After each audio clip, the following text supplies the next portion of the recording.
You know what the irony of this is? What? Memempu became a marker.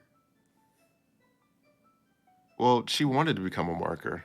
Yeah, Gagumber was a marker. Yeah, but I he was a marker, but he when she knew him, he was a what you call him digger. Yeah. I'm just saying, like, you don't have to Yeah. follow in your family's footsteps. Haha, followed in his footsteps.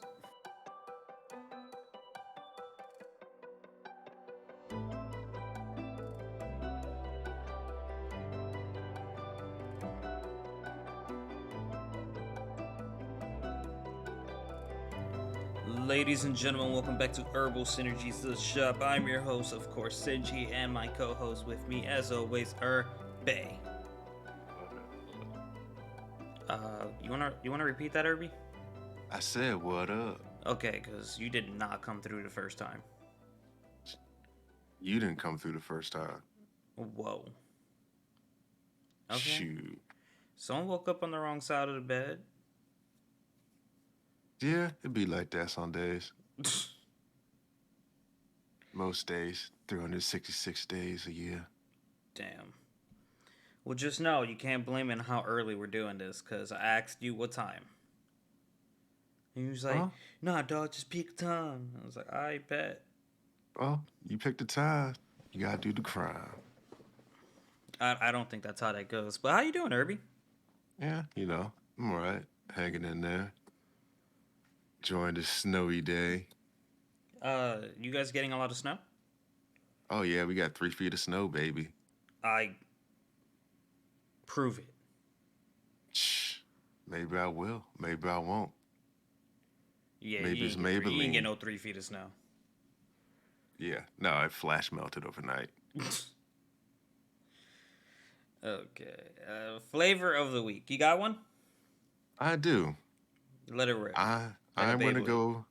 Yeah, I'm gonna go with Sakugan, and it's when old woman, I think it's Miro or something, says, "You don't even know who your real father is," and Mimumpu's like, "Huh?" And she gets snatched up. So Are you high? yeah, I was like, "Dang, she don't know who her father is." Mm-mm-mm. Yeah, that's me. Good one. Figure I'd get that some love since it's gone. But yeah. What about you, Saya? It's it's Betty wanting to die. Yep. Beatrice. That It's understandable. that was heavy. Yeah, some days you just feel like dying, and other days you just sit there for 400 years. But hey, who's counting? Um, I think I don't think she sat the entire 400 years and not wanted to die. I think time passed, and at some point, I think she's wanted to die more than she's waited. I don't know. I think what had happened, she, once the book ran out, didn't tell her the future, she was like, oh, I guess there's no point in me living anymore. So she, Probably. yeah, that's what it was. So, Um, yeah, man. Re fuck my head zero. yeah, told you a lot of those flashbacks be like, oh, didn't really happen, but they kind of happened. But yeah, And then that's a good one. Sakugan, bro. The pace. I feel like Sakugan could have been better, but the pacing is just fucking weird. Like that last episode did not seem like it had no build up. What I feel like is going to happen with that is it's just going to switch over to like a manga format or something. Because I feel like they just was like, oh, let me just hurry up and finish this with a little bit of intrigue. Yeah. I think the pacing of the show was terrible. Yeah, it'd be that way. I don't know. Yeah, I'm looking up some stuff on it now. All right, so what do you want to start with? I think we should start with old Boruto. Get Ew, that but done. okay. Yeah, that one was a good one. So we found out Amando modified Kawaki so that he could handle the reconstructed karma. So he actually still has the karma. And then Ishiki calls Kawaki a fool that's being used by others because he's still doing Armando's bidding. And so my boy Kawaki can use Daya Koten, which retrieves things from another dimension, and Shina Hakina shrinks objects. So I was like, oh, my man's got his whole abilities from Ishiki.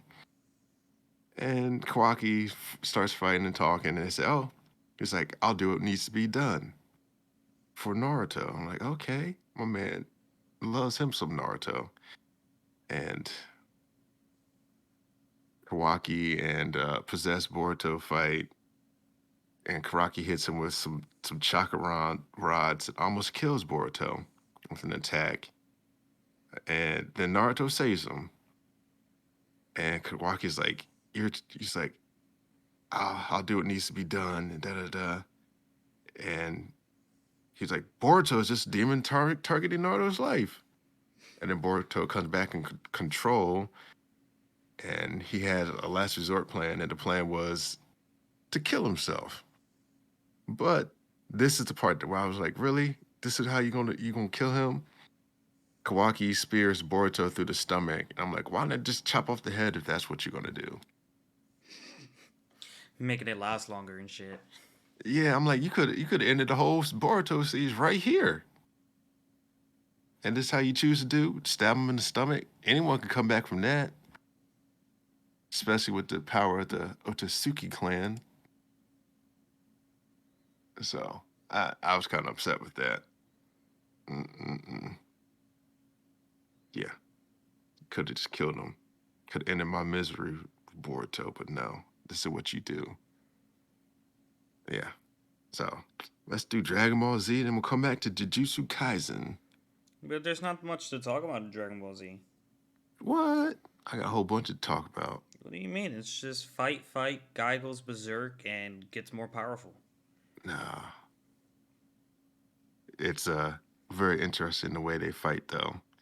So yeah, the fight continues. Vegeta says Granola wasted too much time and allowed what's his name Gas to grow accustomed. And I did like the part where he used clones to fight, and then Gas gets all his clones, and then he spares them all. And then he's like, "Oh, you got forgot one," and he kind of just tries to shoot him. Doesn't work out too well. Um, and then Gas gets his necklace snatched up, snatches his chain off, and my boy turns into Broly. So I yeah, don't think he turns into Broly, but I guess, yeah. it's an apt comparison because he just goes rageful, and then he starts attacking everybody, kicks Vegeta, fights Goku a little bit, and he gets a flashback to when he fought Bardock, and then he reverts back to when he was in control again. So yeah, it was nice. I enjoyed it. Yeah, it's enjoyable, but like as we ran through that in a minute, like there's not just not much to discuss about it. Well, I cut out some of my details, so I It had a would more detailed, what would it have taken like 2 to 3 minutes? maybe. I don't know. I don't time myself. I'm not in the Olympics. All right, Jujutsu Kaisen, Yeah, this was short, a good one too. short, sweet, and clever.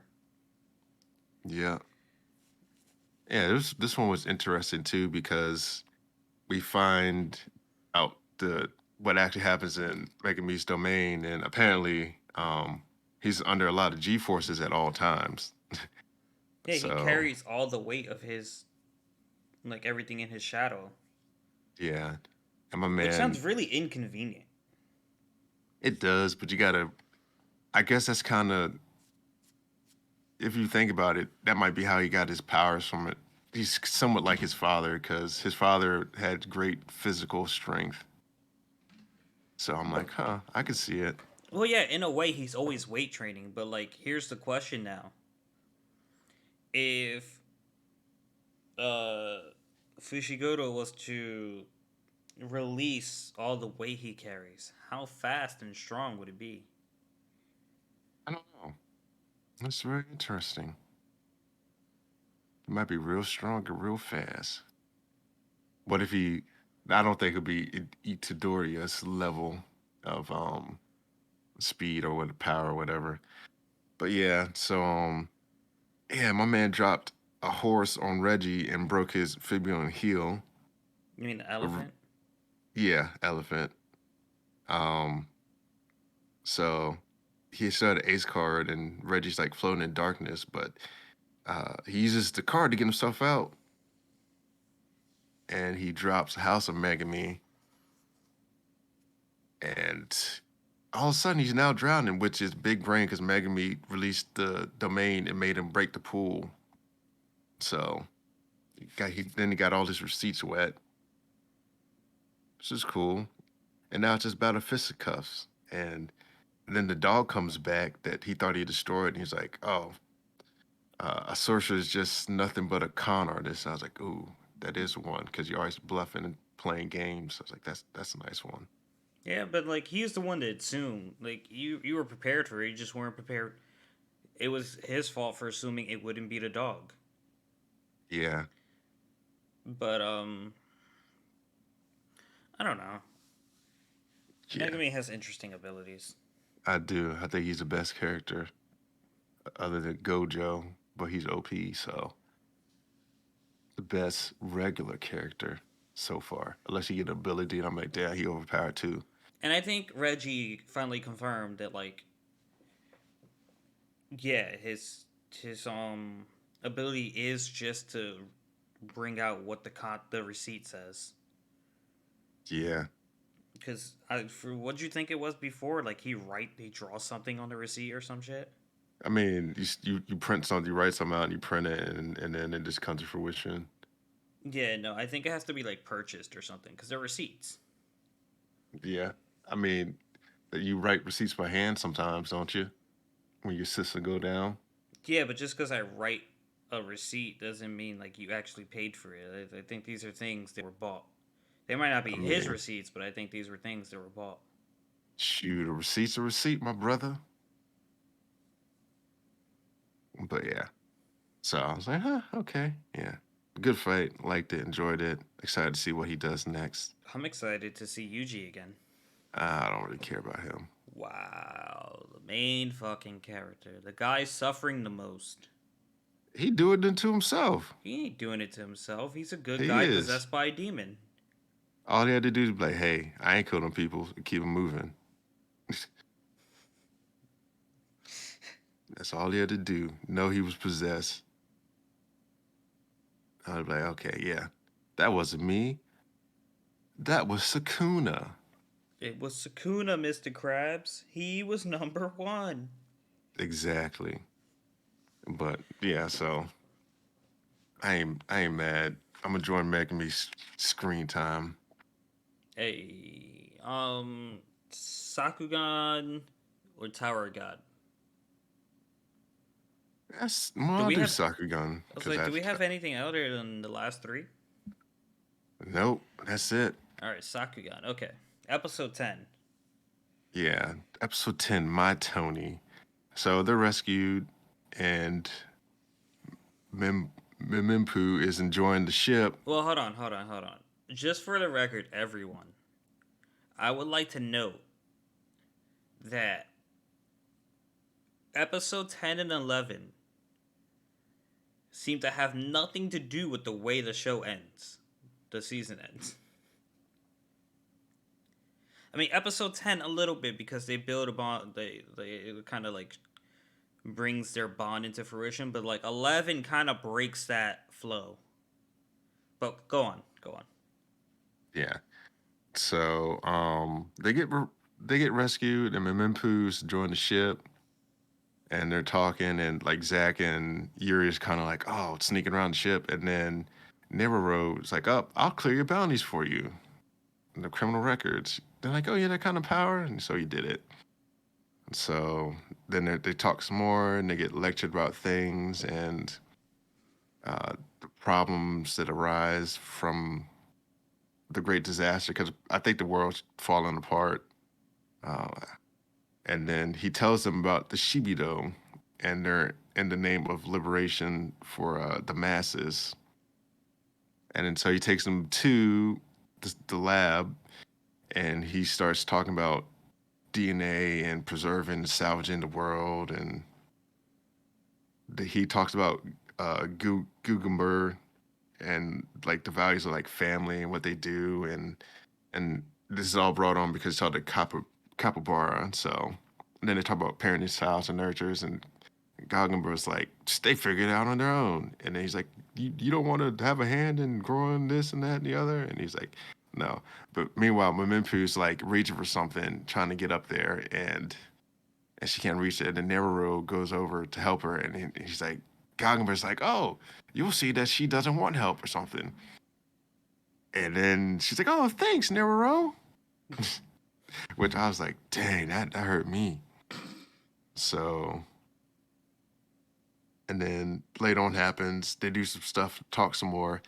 And then she's like, oh, she says, to think how much smarter I'd be if Goggenberg wasn't my dad. And Neroro was. I was like, ooh, Error. burn. Error. Emotional damage. You gotta do the emotional damage. Yeah, that hurt me. So I was like, damn, kids. But I guess you could say, huh, yeah. We'll talk about that one a little later. So then they get attacked by Shibudo, and she's like, oh, I forgot my stuffed animal in the lab. And Neroro Gagenba have some words, and he says he's dumb, and he's like, can't see that she wants to get along with you and stuff, and this, that, and the other, and blah, blah, blah, blah. And he's like, he asked him why he came through, and he was like, oh, because I wanted to have a front row seat to her smile. And then we find out about some rainbow children. That girl's like, oh, I'm going to kill all rainbow children because she corners Mamimpu. I'm like, oh, you're going to kill all rainbow children? Like, what are rainbow children? Never actually explain what rainbow children are in the next 3 episodes, do they? They explained it, I think, in like 12. Do like I know he like talks to her about like why she's not his daughter, but like, do they really explain what a rainbow kid is? Yeah, Okay, all right. I may have just may have just not focused in on it. But yeah, so my man shoots at Shibudo and she cuts a bullet. That was almost my flavor. Like, dang, how you cutting a bullet like that? And then so the Shibudo withdraw, and then the Kaiju shows up, and it goes to crush Mempu, and Neroro saves her. And so now we're on to episode 11, Sound of Dreams. So they start off at Opera House, and the princess is going to sing, and Gaga was like, "Oh, let me go to the bathroom," and he gets out, and he's like, "Oh yes, I'm gonna go to this adult show." So then this diva falls out the sky and lands on Gangaberg. This is after Mempu's like, "Oh, you get back in there right now," and da da da, chews him out.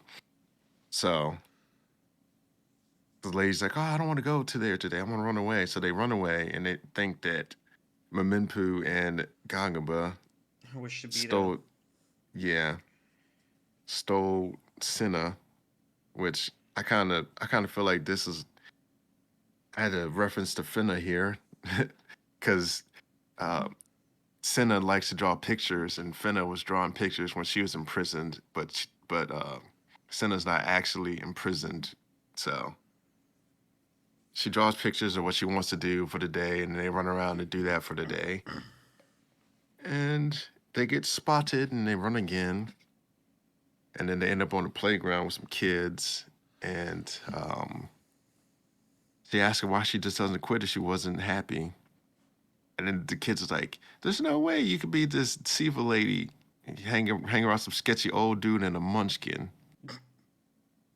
And so they sit there, they start talking, and the little kids are like, "Oh, I have to be this, I have to be this, because my dad's this and that." And Mimifu's get mad because like, y'all get to decide your own futures and make your own choices and da da da da da. And so she gets mad, she goes away, and she gets an easel, and they go and paint together. You know what the irony of this is? What? Memempu became a marker. Well, she wanted to become a marker. Yeah, Gagumber was a marker. Yeah, but I he was a marker, but he when she knew him, he was a what you call him digger. Yeah, yeah. I'm just saying, like, you don't have to Yeah, follow in your family's footsteps. Haha, followed in his footsteps. I wouldn't say followed per se because she only knew him as a what you call him digger No, I when know, he but brought up, like, but she still ended up on that path. Is what I'm saying. she wanted to do that though. Yeah, that's not the point here. Yeah, well, if it was following her on his path per se, she would have stayed a ditch digger because that's what he was doing at that time. I'm saying he was a marker. She became a marker. I know, but you're trying to like gloss over it just to make a point. She only knew him as a ditch digger person. He was in a past life doing that. No, no, no. So she I'm wanted, saying it's ironic that she's saying you can do what you want. You don't have to do what your family did. But then yeah, and she decided to be a marker, and Gungumber was a marker. he was, but he wasn't one when she knew him. Yes, Is what yes, I'm I saying. understand that. I'm just saying, I'm just Mm, noting the parallel there or yeah, the connection there. yeah. I wouldn't call it ironic, but I digress. Uh, so so that happens. He they paint together. They get caught, and so Senna's like, "Let him go." And she's like, "Why would you keep doing singing if you if you want to paint stuff?" And she's like, "Well, I can still make other people happy and stuff. So with her dreams." So Cheeto attacks, and they injured Sheena, and Mimimpu goes to help. And this is the part that's my flavor. She's like, "I feel sorry for you. You don't even know who your real father is." Then she's like, "Huh?" Then she gets snatched up. And then episode 12, to be continued. So, but it starts off when Minpu reaches the place of her dreams, and Gagamba's dead, and her mother's also there. And then the crew goes to save Minpu, and this is funny too because Yuri doesn't have his computer, and he goes to find one, and he goes the rest of them he got him to the hangar, and he's at a computer shop. It's like, "Oh, I'm trying out this computer, and let me find this and that." And the guy's like, "Oh, you buying stuff?" He's like, "Yeah." That was the whole exchange was funny, hilarious. So and then they kept saying the Shibidu people kept saying, "My life exists for a dying planet," and they would like blow themselves up when they had no options. And then so we flash back to Mimimpu. She's talking to an old boy on the ship, and she's like, "Oh, your hair's different than the other rainbow children." And we found out they have advanced brains that let them retain images during infancy. And rainbow children are like to design to preserve a world in defiance of the natural order.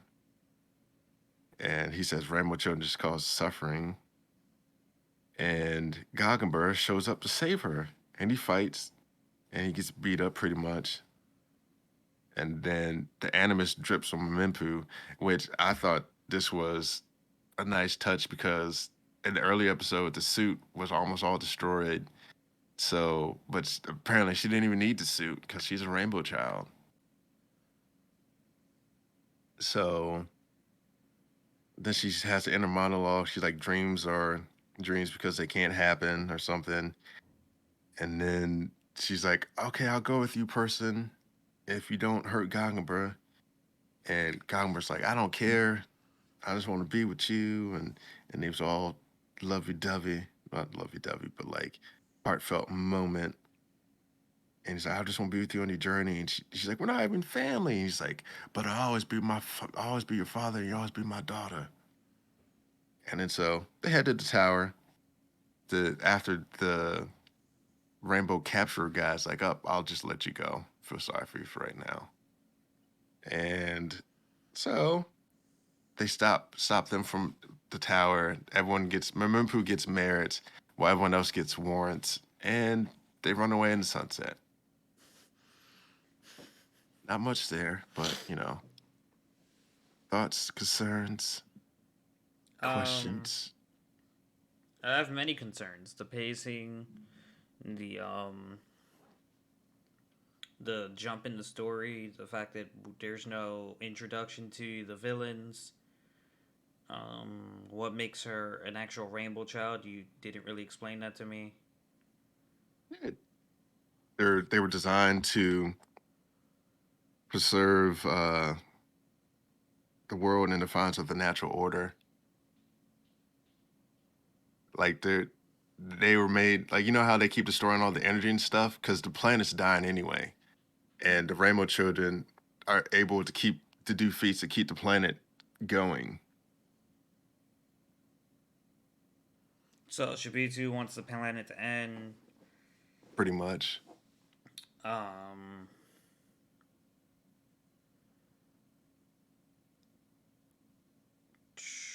yeah, I don't know. The pacing sucked. Yeah. Now let me ask you something. Do you watch the stuff at the end of the episodes of the credits, or do you just go to the next one? Well, I checked to see if there were stuff in the beginning, and there weren't. So I missed the part where she got abducted Yeah, because I started skipping it. Yeah. there's stuff at the end of the credits that probably would help you because that's how I picked up on some information because a lot of the Shibidu people they showed up at the end of the credits in like episode 5 or 6. I was like, who's this mass people just running through? I saw that. Yeah. It's like I'll just check the time frame. It's like, oh, all right, it doesn't look like there's anything there because we're at the end of the episode and there's only a few minutes that should be the ending. No, it's there's always stuff at the end of the episode. That's why if you're going to skip some of this, I would skip the intro and then always watch the outro to completion. Mm-hmm. So that's why I was like, oh, No I matter picked up on what some you information. say. Yeah. Which I find it's funny that it was in English the whole time. uh and then she counted down in English from she's like 3, 2, 1. I was like, you're not gonna count down in Japanese? That's not what we're doing? Ichi-ni-san. Yeah, I was like, huh. No matter what So you say. it is catchy though. So I start off with that and I end with that. It's like, I don't start the episode. I go to the last. No matter what you say. dang. But yeah, I'm not sure if it will be back for season 2. Uh, you know what? I don't know. Maybe it might. I don't know. I feel like anime watchers are picky. Yeah, it probably won't gain the traction it needs. It's a good story. I like the story. It's Yeah. I feel like if you read it, might be completely different. might be a better experience. Yeah. And then, so yeah, I know what Irby's reading. I might read it. I might not. I never know what I'll be doing next. Never let them know your next move, shorty. Do you, Kang? Shoot. But yeah, so I guess I'll get into Tower of God because this has a whole bunch of information. Season 2, episode. 238 to 245. So the Guardian's like, oh, this is the first time she's taken interest since Eric Mazzino. And so they get back in and he gives them back their souls. And then he gives them a warning that if they stay longer than a week, they will become prey for the dead. And Hockney goes into detail about how the floor is constructed, different densities. And Matu has the word Hockney and calls Bam a total weirdo because he has all them souls. And he thinks it's strange that the final gatekeeper let him through. Mata asks Hockney if he can relate to Bam. He says, if you can, that's the first steps to becoming friends. And then a mysterious woman shows up and is like, oh, Bam, you're cute. No wonder you have two Jihad princesses fawning over you. So And Yuri, we flash to Yuri's group, and they're running from some entities, and she does this rose fireball thing to slow them down. And a mysterious red-haired woman pops up and asks if they are Juvial Grace companions. And she says, Horion asked me to guide your group. So Bam arrives in North City. She has something to give Bam. Um, and they hop on this Yuda Jat wing beast.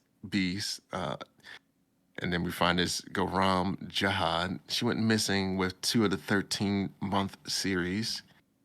She betrayed the family after she found out the truth. And being princesses and fighting and all that stuff, why they can't rise to higher position, and her father and Bam's existence. She's going to tell Bam about himself because she knows apparently. And Horion, um, yeah, she asked the new red hair to ask the princess for a favor, and then she wants them to get rid of a certain person, the ruler of South City, Hell Joe. Not to be confused with Gojo, but she so she's like, so we flash back to Garam, and she's like, oh, I can only tell you a little bit, and you can learn more once you get stronger and can handle it. And Rachel group arrives in town, and Yuri asks about the soul thing and how they need a sacrifice, and Karaka's like, you're mistaken. You must offer the souls of everyone entering. And he's like, it's not even valid at this point because we're gonna take a hidden route, so no need to worry. And you find out that the floor is divided in cities. The North Ruler is Grand Delis, and Joe used to plug holes to call the man the plug a hole man. Made that up, but hey. And he figured out he can configure the holes to stop the flow of the Senshu coming in and out to his needs, and he took control from Grand Desa, and he was sending thorn fragments to the outside. 3 so far, 2 unaccounted for, and 1 fragment yet to be located. And Yuri's like, oh, they just suspicious that you asked me for a favor. And then we found out Karaka's going to Joe to claim the Mm-hmm. fragment he was promised. Joe tells his subordinate that Karaka can't, he can find the fragment himself, doesn't want to see him. Karaka shows up. Joe's mad. He wants to lead the place. And Karaka says, trust him. And Karaka tells him to find people that disappeared, and one of them has the power to get you out of the place. And then we flash back to Bam and Garam and talk about Jihad, the great king that attacked the tower, and how you couldn't create a child with any woman. So Po Bidan Gustang proposed selecting outstanding female children, and they would gradually inject them with his blood, then make them compete for each other to climb the tower and make the most talented one his wife. Then he creates the month weapons as a token of proving they are a acknowledged princess. And you have to gather all 13, then you become Jihad's wife. Uh, so we found out the months were actually evil magic and curse, and it caused death and hate. And Jihad, the 2 leaders, she had 2 liters of blood flowing there, so she was extremely powerful. She went insane and killed people, got locked up. And then Garam broke in to speak with her, and she learned Jihad's secret. And he never intended to get married. And he created the princesses to wipe out immediate complaints. And he manipulates people, and he wants the princesses to actually die. And we found out Jihad's first love was Arlene Grace, and she caused the whole tragedy and brought Bam into this world. And I was like, oh snap, Bam's getting the story, the stuff he need, baby. Bro, it's just like, yeah, you're right. This chapter is just a lot of information. Yeah, I Like know. this arc. There's a lot of information in this arc. Yeah, I'm trying to synopsize as best I can, but we found out that she's not actually her mother, but she's just kind of described. because she had a vital role in bringing Bam into the world. She's one of the regulars that entered with the 13 family leaders. It was 13, now it's only 11. And the 13 months was originally for the 13 of the people, 12 leaders originally, and not 10. And Pocket held the information of Arlene's grace, and Jihad liked her, but her heart belonged to V, which, Bam, V, nah, I mean, Jovial uh, Grace. yeah. And so they get to talking, and they said Jihad was being blinded by falsehoods. And then Jihad made a deal to become king and proposed to Arlene, and she ran away and formed an organization to fight the Tim families that sided with Jihad. And V and Arlene, the fugitives, and she was with Child. But then Jihad catches her and murders the child. And we find out that Arlene is immortal, but V is not. So he kills himself because he couldn't see his wife's despair anymore over losing the child. And then so we find out she used her magic to keep the child from rotting. And then she tries to make it out of the tower and offer the body to the god outside and hopes someday the god will enter the dead body and awaken. And we found out the thorn is a tool used to aid him, and Bam's potentially Naruto, child of prophecy. And then they went to all the trouble to Oh raise, man, Bam is a lot more OP than Naruto. well, still child of prophecy. So they erased all records of Arlene and Bam's existence. And we flash to Karaka's group, and he tells him a way that Joe can be revived on the floor. Oh, no, he tells White a way he can be revived on the floor. And Wang Nine and Rachel talk about why a nice boy like Bam wants to follow her. And he's like, oh, I tried to get a boy not to follow me, da da da. And Rachel wants to see a blue sky with countless stars and a cool breeze, which I thought was an allusion to how uh, Arlene wanted to see the skies. So I was like, huh. So apparently Rachel read Arlene's diary, and that's why she's going through the trouble. And she thinks she's the one of legend. Dumbass. I mean, It's Sui did say Rachel's also a protagonist. yeah, but So we still don't know which one's the main character, I guess. yeah, I think what saves it here is the fact that they never say, they always say the child. So apparently Bam and Rachel were both outside of the wall. So it could be either one of them Hmm. if you wanted What to. chapter did you read up to again? 245. Oh, okay. So you get to 244. Awesome, because that's a heavy chapter. Yeah. And so Cracker tells him about the soul room, the 10K souls, and Joe wants people to attack his castle that they want to get the thorn. He's trying to lure Yuri's group there. So he tells them, yeah, I have what you want if you want to come to the castle and get it, and da da da. Never actually says what he has. He just makes vague stuff. So they arrive at the Red Witch Guide's secret uh, passage in the village. I think it's like Gallbladder Way or something. Mm-hmm. And so then we find out that Bam was actually born and raised on the floor of death, but I'm pretty sure he doesn't remember it. And Enryu shows up to turn the place red. And my man was just destroying everything. And stuff. So they called in the messenger from God to deliver the thorn to Bam so he can help them out. Because I think they all want them to Bam to be the one. So apparently he has to find Imru, I think, later. And so back to Enru killing everybody, he appears and says, "Only those who believe in the false king will remain here and face death."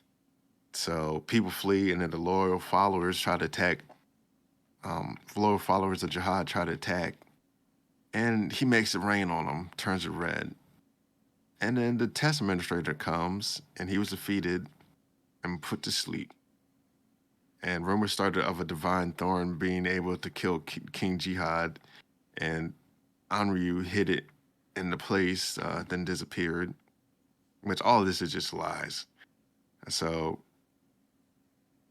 Fug gave uh, Bam the thorn because they believe he's Arlene's son, and Bam thinks he was destined to be a Slayer from the start. And we find out that Harion's helper just wanted to get rid of Hell Joe for her own personal reasons, and Harion has her own personal reasons.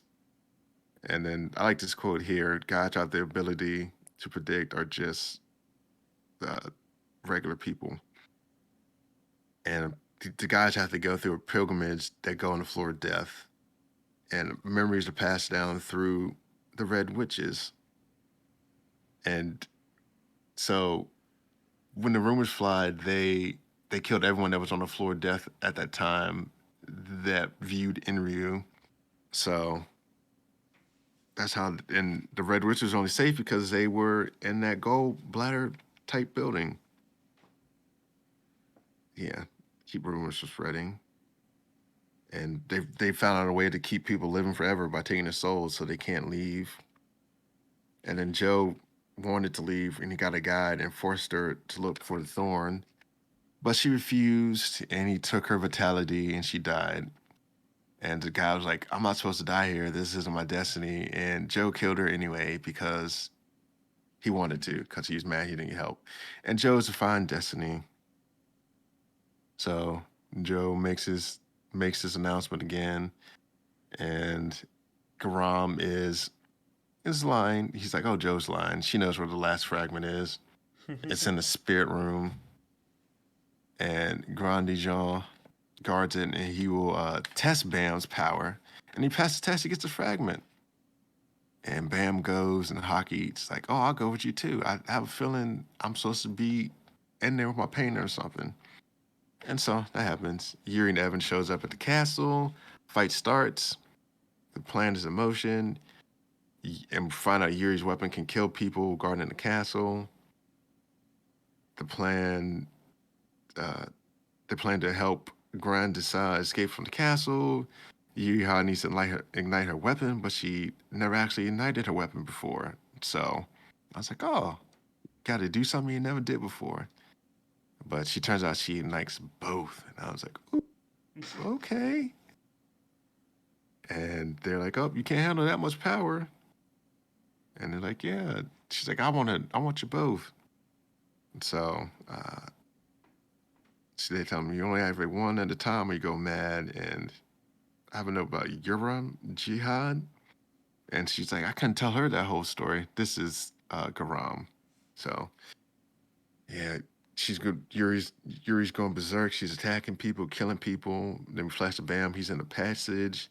We find Hockney lost his memories, and Joe thought that Hockney could put souls in paintings so he can get out, but he couldn't. And Hockney doesn't like to paint under pressure. So Joe sold the painting in the red light district in the outside world, and Hockey can see both the future and present at the same time, which was an interesting story because he saw a woman in this group wanted him to paint her, and turns out she just was doing that so that they could set him up and kill him. But when he screamed, it threw everyone off, and he had saw like her death, and she actually dies. So yeah, so I think they become friends, and then they finally reach this thorn, and Rachel shows up, and she finds herself in a situation because because Karaka and them want to go to Bam, but she wants to get to the Bam before they do, and the plan goes awry. So she fakes an injury, And then she goes to get Bam, and she wants him to run, but he says he's going.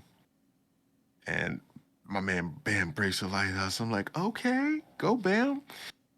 Uh, and then she asks him what the lady told him, and basically talk for a little bit, and he leaves Rachel in the dust. And the prophecy of a stranger that comes uh, is fulfilled. The old man. So they allow Bam to take the test. Rachel thinks she's worthy of the test, which is foolish.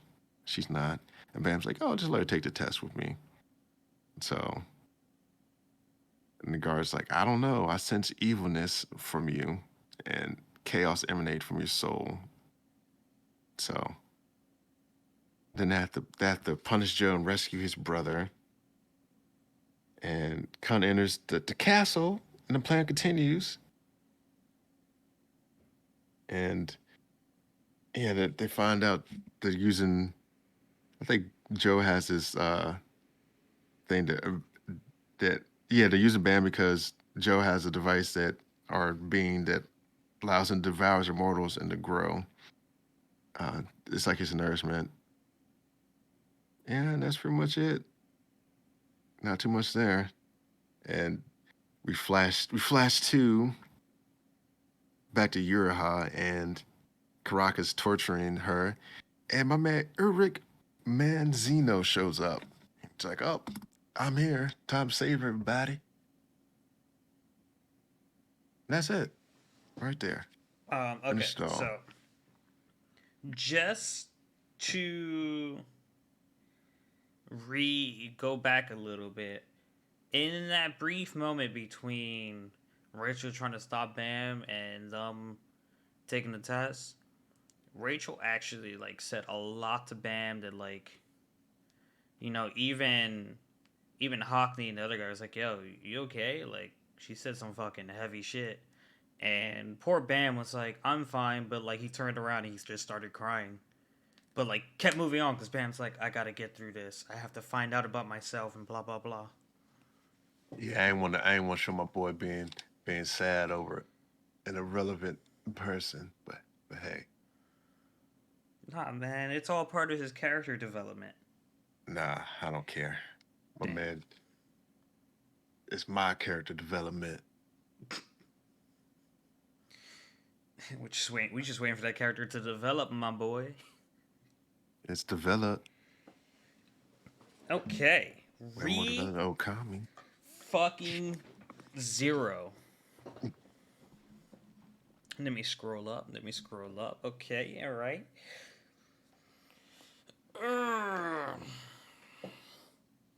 Warm up the old reading eyes. Cause Reading eyes. all right, picking up from where we left off, we found that the shadow pretty much got everyone. So Ryuzu, and we find out Ryuzu has a lot of clones, but they're empty shells. Excuse me. Garth saved Subaru, and they're running. They're running from the shadow. It's when the clones showed up, and like allegedly it's Satella, but Garth was killed effortlessly trying to. He transformed, and so it's like Murdered. bye. And then you just Okay. hear the witch saying, "I love you, I love you, I love you," but like it sounds like Amelia, and it's Mm-hmm. like um that, and then Bam's like, and not Bam. We're just talking about Bam. Subaru's just like, I'd rather love Echidna than love you, and that seemed to strike a nerve.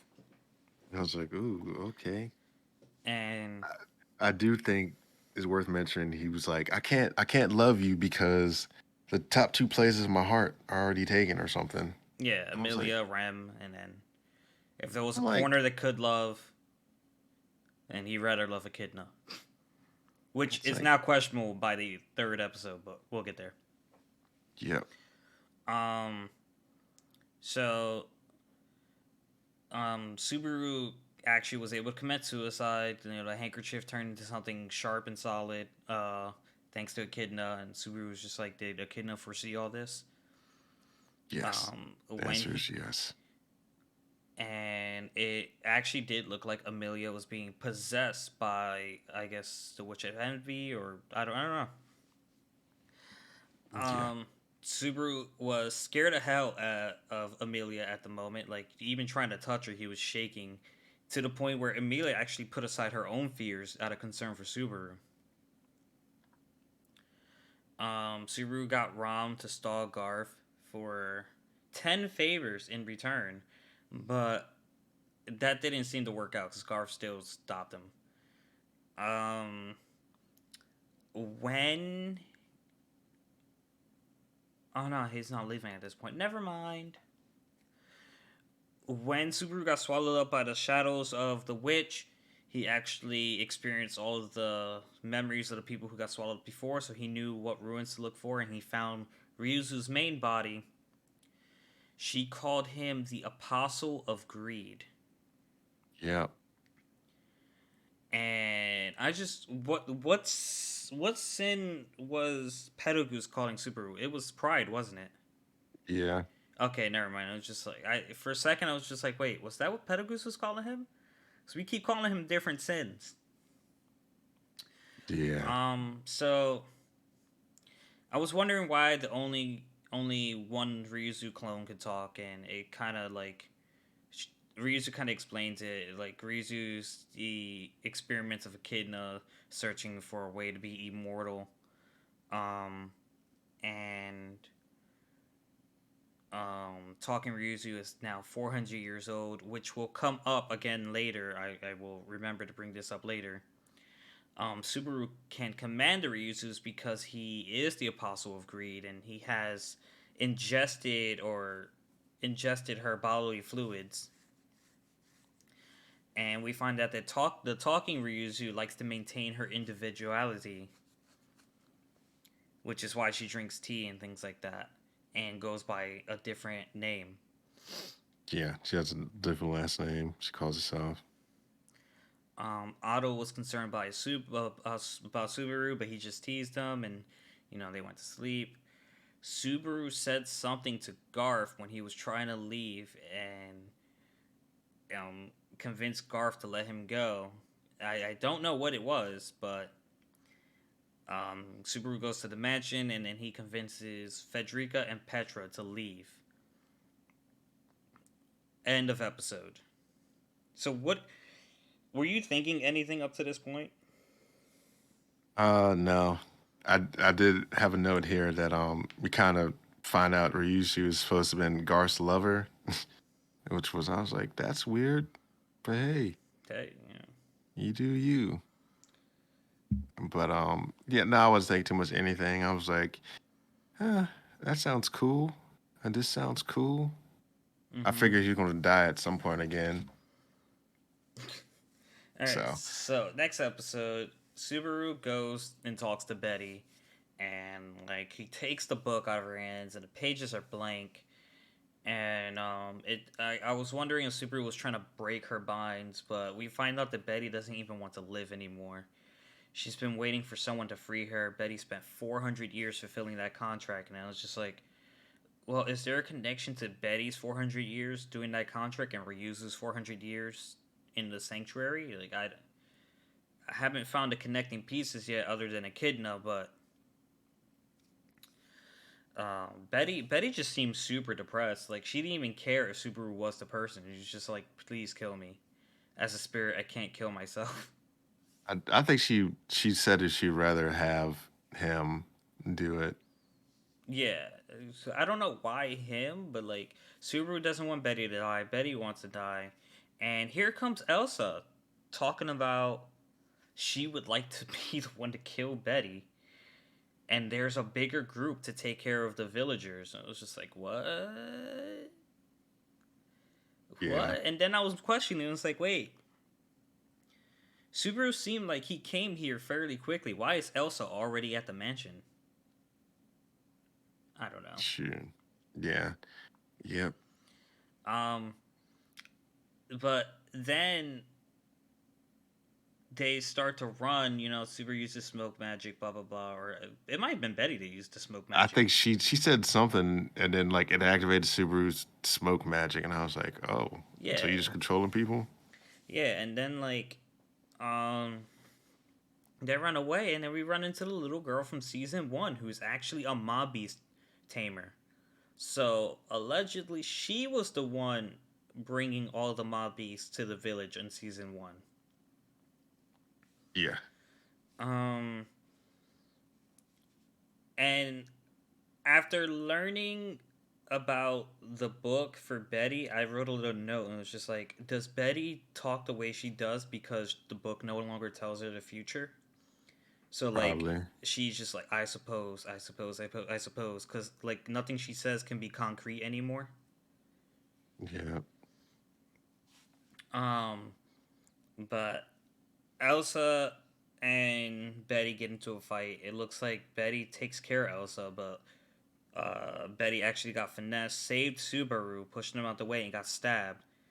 Was really happy, and then teleported Subaru back into the sanctuary. I believe. Yeah, yeah. yeah. But the part I really wanted to know here was, how did Elsa survive? I don't know. She's got I don't something know going on, either. Yeah, and so Elsa killed Betty and stabbed Subaru in the eye. Now Subaru's missing an eye. Belly towards Subaru, but like he definitely needs to die. Like he needs to die. I see the snow outside, and I'm like, oh, the Great Rabbit's gonna be coming soon.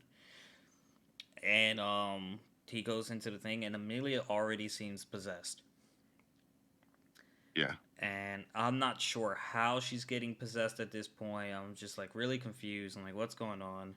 I'm also not sure why I wasn't sure why Subaru wanted to see Roswell, but then we go to see Roswell, and um, it turns out that Roswell is the one making it snow, which I thought it was the snow. Just I was thinking my theory was the snow followed the Great Rabbits. I think it's the other way around. Because It was the um magic. It was the amount of yeah, magic that Roswell was the using that amount of attracted them. mana. Yeah. Yeah, So they have actually nothing to do with this. They just happen to be in the area. yeah, And they're somewhere close enough to that the point where big magic like the snow will attract them. yeah. So Subaru is calling out Roswell. Garth is convinced that Subaru is right because Roswell is not denying it. And Rem's ready to defend Roswell, and Roswell just fucking stabs Garth through Rem and like kills them both. And I'm just like, bro, what the fuck are you doing? I didn't trust you, but why? Yeah. And Roswell reveals that Irby was right. He had the other book that foretold the future. Yeah. I tried the big brain. It said it was Satella because that's how she knew who Subaru was and gave him the curse. But it was Roswell, and Roswell was willing to. And Subaru learns that Roswell's willing to do anything because he knows Subaru can basically fix it if it goes Talking wrong. about death. Yeah. He's like, Um, yeah, my future looks like my present self stops here, and I was like, oh, is he running? And then he just get ate up. I was like, oh, okay. well, yeah, he starts beating the shit out of Subaru. And he's just like, I can't be the one to kill you. I'm like, why? What does it matter who kills him? But I can beat the shit out of you. Why does that make a difference? Why are you beating the shit? If you can't kill him, but you can beat the shit out of him? And It's then, probably might do something with the fact that like he might be under the same curse, not per se, but like under the same realm, like magic nullifying something. mm, Could be. okay, so the rabbits didn't end up killing Subaru. The deaths, the rabbits didn't kill Subaru. He ended up finding his way back to Amelia, who was still possessed, and like she tells him to lay on her lap, and like she kisses him, and then he dies. Like that. Hmm. So Roswell gets eaten to death, I guess, and Subaru bleeds out. Yeah, I don't know. Mm-mm. And hmm, well, I don't. I was just confused at this point, and it's just like, why is this show always confusing me? It'd be like that. This author's a good mindfuck, Mm. and I think I wrote this in the I wrote this last note in the last paragraph in the wrong area, so I'll just keep that highlighted and remember to look up after I'm done with this. So um, so Subaru, after he wakes up, he's just like he needs to see Echidna again, and he ends up taking the next trial, and then in the trial actually had it while he was taking the trial had an interesting question. So do you know how like in Dragon Ball Z, Trunks pretty much said every time I go back in the past, blah blah blah, I create another universe rather than Yeah. changing the one I'm in. Mm-hmm. What if that was something that was happening with Subaru? What if like each time he died, he created another universe and like all those other universes are left to mourn and go on without him? Quite possible. That was just a thought. I don't know. Because a lot of anime is based off like inspirations and something you've watched. So like you'll find a little of if you look hard enough, I'm sure you can find relations to a lot of anime in the shows you're watching. Yeah. Um, and I also noted this. This is the after he had his first experience, he vomited. I feel like this is the first anime that I could think of with realistic vomit. 'Cause usually, it just looks like spit. I'm Uh, paying that close of attention. I was. It was gross looking. Yep, that's why I didn't look. So in this trial, he's reliving his deaths, and it's like uh, relive an unthinkable present or some shit like that. The guy keeps saying, Yeah. and in these presents or these past moments, you know, Ryan when Puck was going berserk, Reinhardt actually kills him. We don't know if that's true, but it's something that could happen. Um, and I was wondering, like, are these canon deaths? But it was definitely psychologically messing with Subaru, and he just kept going on like that for a while until Rem shows up. But Subaru was smart enough to know that it wasn't Rem. But like he almost did think he almost got fooled. It had to be the last thing she said to convince him was like, bro, like how many times did you start this scenario over again? And Rem has never showed up. She's somewhere dying right now or But dead. I think what brought him out of that was like she's like, "Oh, you can just do lean on me or whatever," and da da. And he's like, "That's Ren would never say that. She would say, keep on going because you're strong and da da Yeah, da." yeah. That's what I mean. Like, Yeah, okay, so I got it. He was in a moment of weakness, and seeing Rem was like, actually, it was him. It was him because yeah. It it was was something the he wanted to yeah, do. who was the Witch of Lust? It was the Witch of Lust, and it's just like, if that's who you saw, it's because only because who you wanted to see, and like at the time, I guess he wanted Rem to say it's okay, but then in his head, he's like, no, she wouldn't do that. So Yeah, he played himself and then outsmarted himself. I don't know. yeah. So we meet Carmela again, and he made it to the tea party again, and we found out that only Satella knows what happens each time Subaru dies because he wanted to know, does that actually happen every time I die? Am I leaving these people to mourn my death? Even though, like, hey, is that really gonna stop you from dying? No. So don't ask the question if you can't handle the truth. Yeah. And you know, I'm talking to Echidna, blah blah blah.